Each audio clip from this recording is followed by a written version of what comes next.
7개월 전 시행된 한 줄의 법입니다. 손해배상 책임을 0으로 만든 노란봉투법이거든요.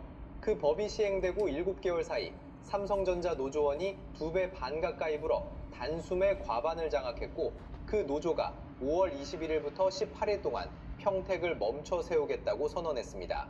그 발표문 한 장에 외신 데스크가 한 달 반째 같은 톤의 헤드라인을 쌓아 올린 거예요. 오늘 그 7개월의 시간표를 처음부터 끝까지 풀어드리고, 마지막엔 그 비용이 여러분 일자리, 주식, 가전값에 어떤 숫자로 떨어지는지까지 보여드립니다. 그 노란봉투법, 어디서 시작됐는지부터 보셔야 합니다. 2014년 평범한 직장인 한 명에게 47억 원짜리 손해배상 청구서가 날아왔습니다. 쌍용차 파업에 동참한 노동자였어요. 47억. 한 사람이 평생을 일해도 닿지 못하는 숫자가 한 장의 종이로 청구된 겁니다. 상상이 가십니까? 그때 시민들이 그 돈을 갚아주자며 노란 봉투에 10,000원, 20,000원씩 묵음했던 캠페인이 있었는데요. 그 캠페인 이름이 정확히 12년 만에 법 이름으로 굳어졌습니다. 그게 노란봉투법입니다. 정식 명칭은 노동조합법 제2조와 제3조 개정안, 2025년 8월 24일 국회 본회의에서 재석 186명 중 찬성 183명, 반대 단 3명으로 통과됐습니다. 정당 간 표 차이가 거의 없었던 법안이었거든요. 9월 12일 공포 후 6개월 유예가 지나 2026년 3월 13일 0시에 효력이 발동됐습니다. 그럼 이 법이 정확히 뭘 바꿨을까요? 어려운 법조항을 동네 단위로 번역해보면 이렇습니다. 첫째, 책임지는 사람이 1명에서 2명이 됐어요. 원래는 직원이 일하는 그 회사 사장만 책임자였는데, 이제는 그 회사를 진짜로 움직이는 윗집 회사 사장도 같이 책임자가 됩니다. 본사가 따로 있는 프랜차이즈에서 일하는 알바생 입장에서는 본사 사장한테도 직접 따질 수 있게 된 셈이에요. 둘째, 파업으로 회사가 손해를 봐도 그 돈을 노조원 한 명 한 명한테 청구하기가 굉장히 어려워졌습니다. 조금 전에 본 47억 청구서, 그 청구서가 다시 날아갈 가능성이 거의 0이 된 거예요. 셋째, 회사가 먼저 부당한 짓을 했다면 노조가 그걸 막다가 회사가 입은 손해는 책임 안 져도 됩니다. 누가 먼저 시비를 걸었느냐, 그게 면책 기준이 된 거죠. 넷째, 노조를 부수려고 일부러 거액 청구서로 겁을 주는 행동은 아예 금지됐습니다. 청구서를 협박 도구로 못 쓰게 막아놓은 겁니다. 이 네 줄을 읽으시면서 한 가지 감각이 드실 겁니다. 그럼 파업으로 회사가 망해도 누가 책임지나? 그 감각이 정확합니다. 그게 이 법의 핵심 효과예요. 강경한 노선의 비용이 0에 가까워진 겁니다. 마트에서 카트에 물건을 마음껏 담아 그냥 끌고 나가도 청구서가 안 날아오는 셈이라고 보시면 됩니다. 강경 노선이 무료 환승권이 된 거죠. 그리고 이 무료 환승권이 생긴 뒤 삼성전자 안에서 어떤 곡선이 잡혔는지 숫자로 보여드릴게요. 2024년 중반 약 3만 명이었던 노조 조합원 수가 약 2년 사이 2배 반에 가까운 75,300명까지 치솟았습니다. 그중 가장 가파른 가속 구간이 노란봉투법 시행 후 7개월에 몰려 있어요. 3만은 한 동네 인구, 75,300은 중규모시 인구입니다. 한 회사 안에 동네 하나가 있다가 약 2년 만에 도시 하나가 통째로 들어선 그림이에요. 삼성전자 전체 근로자가 12만 8천 명이니까 75,300명이면 58.8%. 다시 말해 과반입니다. 1969년 창사 이래 57년 만에 처음으로 과반 노조가 등장한 겁니다. 단 노동부는 아직 과반 확정은 아니다라는 입장이고, 노조는 과반을 선언한 상태예요. 이 근영은 그대로 두되 시행 후 7개월 만에 2배 반 곡선으로 단숨에 과반 선언 지점까지 갔다는 사실 자체는 누구도 반박하지 않습니다. 그런데 숫자가 불어난 것보다 더 무거운 변화가 있습니다. 비용이 0이 되면 의사결정 테이블 위에 한 줄이 놓입니다. 어차피 30조 손해를 끼쳐도 우리한테 청구는 안 들어온다. 노조가 강경으로 갈지 협상으로 갈지 정할 때 이 한 줄이 회의실 책상 위에 무료 환승권처럼 놓여 있는 거예요. 이게 말이 됩니까? 회사가 30조 손해를 봐도 노조는 단 1원도 책임지지 않는 구조가 의사결정의 무게를 한쪽으로 기울입니다. 협상이 길어질수록 회사만 손해니까 시간 끌수록 우리가 유리합니다. 일단 강하게 부르고 보자. 어차피 부르는 비용이 0이니까. 노조 입장에서는 이 셈이 합리적이 된 겁니다. 그래서 이 법이 시행되고 5일 뒤 2026년 3월 18일에 무슨 일이 벌어졌을까요? 삼성전자 노조가 제니행위 찬반 투표를 진행했고 결과는 93% 가결이었습니다. 100명 중 93명이 찬성한 겁니다. 창사 이래 두 번째 파업이 사실상 결정된 순간입니다. 법 시행 닷새 만에요.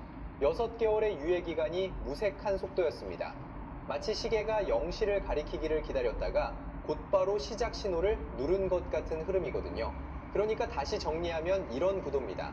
한 줄의 법이 손배 책임을 0으로 만들었고 그 한 줄에 7개월 만에 4만 5천 명이 추가로 줄을 섰으며 그 줄이 닷새 만에 93% 찬성으로 파업 카드를 꺼냈습니다. 한 줄, 4만 5천, 닷새. 이 세 숫자가 같은 인과의 사슬에 묶여 있는 겁니다. 여기서 한 가지만 미리 말씀드리고 다음으로 넘어가겠습니다. 이 한 줄, 30조 손해를 끼쳐도 책임은 0이라는 한 줄이 정확히 7개월 뒤에 30조 셧다운에 입구가 됩니다. 발표문 가장 아래에 박혔던 그 한 줄 말입니다. 이 영상 앞부분에서 보셨던 그 평택 정문 발표문 기억하시죠? 그 한 줄이 거기서 우연히 적힌 게 아니었습니다. 7개월 전부터 잉크가 마르기 시작한 문장입니다. 그래서 그 7개월 뒤 정확히 무슨 일이 벌어졌을까요? 법이 시행되고 정확히 7개월 뒤 노조가 발표문을 들고 평택 정문 앞에 섰습니다. 그 발표문이 붙는 시각은 5월 21일 0시, 그리고 평택 정문에 사람이 본격적으로 모이는 건 바로 내일 4월 23일 결기대회입니다. 평택 사업장 운동장에 작업복 차림의 직원들이 줄지어 들어설 예정이고 머리 위로는 빨간 머리띠가 돌아갈 겁니다. 손에 들릴 종이에는 같은 한 문장이 인쇄돼 있을 거예요. 5월 21일 0시 우리는 라인을 멈춘다. 한 달 전, 그러니까 3월 18일에 이미 쟁의행위 찬반 투표가 93%로 가결된 상태이거든요.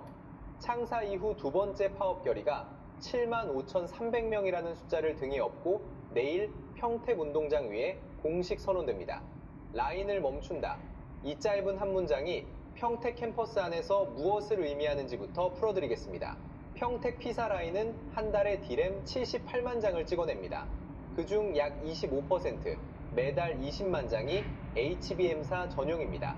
HBM사는 영상 앞부분에서 잠깐 짚었던 AI가 돌아가려면 반드시 필요한 가장 비싼 메모리예요. 엔비디아의 차세대 AI 칩 위에 정확히 이 메모리가 쌓여 올라갑니다. 그 라인이 멈춤입니다. 18일 동안. 18일이 어느 정도의 무게인지 시간 단위로 한번 풀어보겠습니다. 외신은 이 18일의 손실을 영업기준 2조에서 3조 사이로 추산했습니다. 노조 자체 추산은 20조에서 30조까지 갑니다. 그 사이에 회사가 내부적으로 본 숫자, 설비 백업까지 포함한 하루 약 1조 원이 자리 잡고 있어요. 1조를 24시간으로 나누면 시간당 약 416억. 416억을 다시 60분으로 나누면 1분에 약 7억 원이 사라집니다. 1분에 7억. 추상적이라 잘 안 와닿으실 수 있는데요. 우리나라 중소기업 직장인 평균 월급이 286만 원입니다. 1분에 7억이 사라진다는 건 그 1분 동안 중소기업 직장인 244명의 한 달 월급이 동시에 증발하는 셈입니다. 화장실 한 번 다녀오는 5분이면 1200명, 점심시간 1시간이면 24,000명, 18일을 다 채우면 외신 추산만 잡아도 한 분기 영업이익의 한 자리가 통째로 잘려나갑니다. 여기서 두 번째 숫자, 노조가 요구한 7조 원으로 넘어가 보겠습니다. 노조 요구는 영업이익의 15% 그리고 상한 폐지였습니다. 회사 측은 10% 선을 들고 왔어요. 5%포인트 차이가 작아 보이지만 2026년 영업이익 전망이 약 45조 원이기 때문에 그 5%포인트 위에 약 2조 3천억 원이 얹혀 있습니다. 15%를 적용하면 약 7조, 7만 8천 명 직원으로 나누면 1인당 평균 약 9천만 원입니다. 9천만 원. 이 숫자도 한번 동매 단위로 환산해 볼게요. 우리나라 30대 평균 연봉이 4,550만 원이에요. 그러니까 9천만 원은 30대 직장인 연봉의 약 2배에 해당하는 숫자입니다. 한 해 동안 한 푼도 안 쓰고 모아야 절반이 채워지고 두 해를 통째로 모아야 닿는 액수를 한 해 성과급 한 번에 받자는 요구예요. 같은 30대라도 중소기업에서 일하는 분들 기준으로는 더 멀어집니다. 중소기업 30대 월급 평균 286만 원 기준이면 9천만 원은 약 2년 7개월치 월급이거든요. 역각의 자영업 사장님 기준으로는 또 달라요. 2024년 한 해에만 자영업 폐업 신고가 100만 8천 명을 넘겼습니다. 통계가 작성된 1995년 이후 처음 100만이 깨진 해예요. 한쪽 동네에서는 5년 안에 60%가 가게 문을 닫고 있는데 같은 시기 다른 동네에서는 2년치 연봉을 한 번에 받자는 요구가 같이 떠 있는 그림입니다.